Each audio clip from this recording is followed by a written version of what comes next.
We're trying to get a baseline of what's actually living on this reef. If there's any kai moana species still present, like paua, kina, pupu, kutai, which is green lip mussel, as well as the health of the reef. So we're looking to see if there's food sources for our kai moana species, different seaweed varieties, and then looking at the general health, like diversity of invertebrate species. Mehia te maunga e tū mai rā. We kicked off our mai with a karakia, which acknowledged that everything in our taiao space is all connected. And the start of the karakia began by acknowledging koro taranaki, and that everything coming from the very top of the maunga, through the awa, through the river, down here to the takutai moana, the coast, all of that is just one beautiful web, and any kind of haora or efforts we do to support the health, even the takutai here, it's all dependent on everything that happens up the awa all the way to the top of the mountain. Dave! 10 of those snails! Woo-hoo!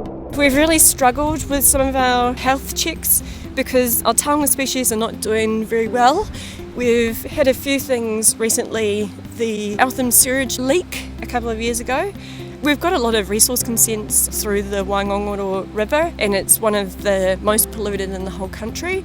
So we've really seen a lot of diminishing of our taonga species.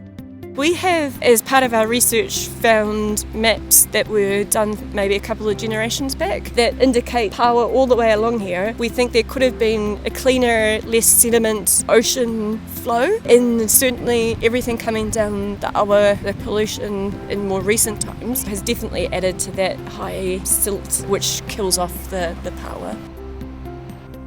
We need to preserve what we've got here, the coastal backyard. So many of us actually live right on the beach and connect to the ocean. It brings wonder to people, it brings a connection to the greater ocean, and for others it's a food source too. So this is called the operculum, the trapdoor, and it's greeny white. Yeah. Gotcha. Cool. You like that, Kuri?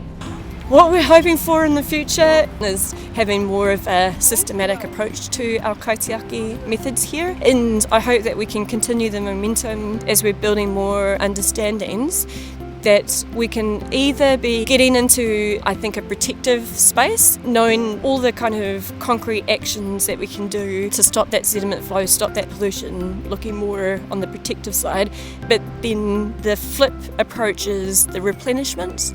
Like, we've had ideas about reseeding programs, ways we can encourage and nourishing of our taonga species so that they can flourish.